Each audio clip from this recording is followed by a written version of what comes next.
Kamrat Zheng Weijian pagi-pagi WA dengan komentar, bener nih bosman yang mengatakan bahwa ketika Biden menjabat beneran loh COVID turun datanya. Saat ini di Amerika drastis menurun orang yang terpaparnya. Juga di Jakarta, padahal Pemda nggak ngapa-ngapain. COVID bener-bener konspirasi. Demikian komentar singkatnya. Dan saya pun menjawab, beritanya juga konspirasi. Bukan saja COVID-nya. COVID didesain untuk menyerang sistem pernafasan. Lebih mematikan sedikit dibandingkan flu. Sekali lagi, didesain. Ini konspirasi, bukan konspirasi teori ya, ini konspirasi aksi. Bener, COVID-nya beneran disebar dan bagian dari man-made disaster. Petaka ciptaan manusia dan bertujuan jelas, New World Order. Kendali atas informasi, karena dalam waktu 1 tahun ini, dunia data di Zoom misalnya, di sosial media, naik hingga 80% umat manusia di seluruh dunia bergantung pada jaringan telekomunikasi mereka dengan kendali atas data, globalis mencengkram kencang ke depannya. Di sisi lain, ini semakin membuktikan bahwa berita dunia yang ada di pemberitaan media mainstream nasional bukan karya jurnalistik tetapi hanya perpanjangan corong informasi globalis. Ketika November 2019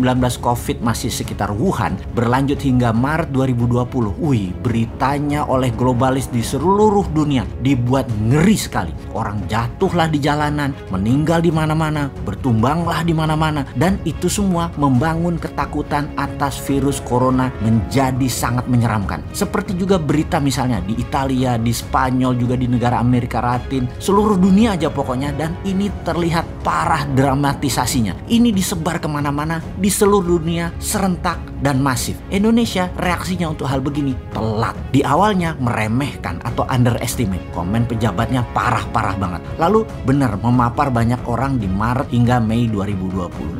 Paniknya kebablasan, overestimate lah, tindakannya over panik, lalu kemudian bingung sampai berbulan-bulan. PSBB buka tutup, vaksin dan berbagai jurus mulai dilakukan. Sekarang baru mulai agak normal lagi setelah setahunan keputusan yang selalu gonjang-ganjing. Melihat ini semua, banyak pengamat intelijen pertahanan komentar, agaknya dunia intelijen tidak dipakai benar datanya oleh pejabat puncak, atau datanya oleh intelijen negara tidak serapih zaman dahulu. Pendapat pribadi si Sontoloyo adalah yang pertama, tidak bisa memanfaatkan data intelijen karena memang tidak paham bagaimana menggunakannya. Kembali ke beritanya yang konspirasi. Sekarang semua berita dunia mulai yang positif, atau tepatnya sudah dibiarkan positif tentang kesembuhan, tentang turunnya tren, tentang negatif COVID dan suksesnya vaksin, serta berbagai solusi dibiarkan mengalir di media utama tanpa restriction atau pembatasan. Tahun lalu jualan masker di sosmed di take down atau tidak muter itu produknya, atau tidak diiklankan, tidak boleh karena sosmed bagian dari globalis. Sosmed adalah tool globalis. Kemudian sekarang monggo jualan barang yang menyembuhkan COVID atau melindungi diri dari COVID, silakan dijual oleh sosmed, lancar lagi, mau di IG, mau di FB, apapun udah bisa lagi. Beberapa saat yang lalu kalau bilang kata COVID dan media globalis konspirasi, dalam tanda petik itu ya, di sosmed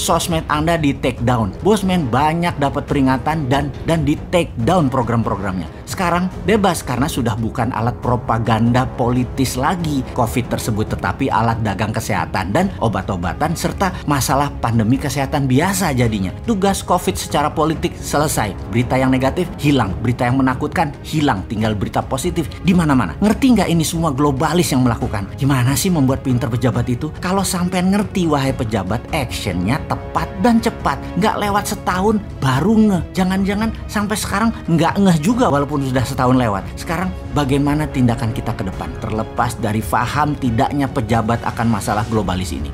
Gaspol, vitamin gratis, tambahin setelah vaksin gratis, ditambah genos gratis di setiap bandara, pelabuhan, terminal, mall, dan public area. Wisata, sekolahan, mais, dan bisnis melibatkan publik, siap-siap aktifkan lagi. Lebaran bisa pulang kampung lagi. 2 bulan ini kencangkan vitamin dan vaksin.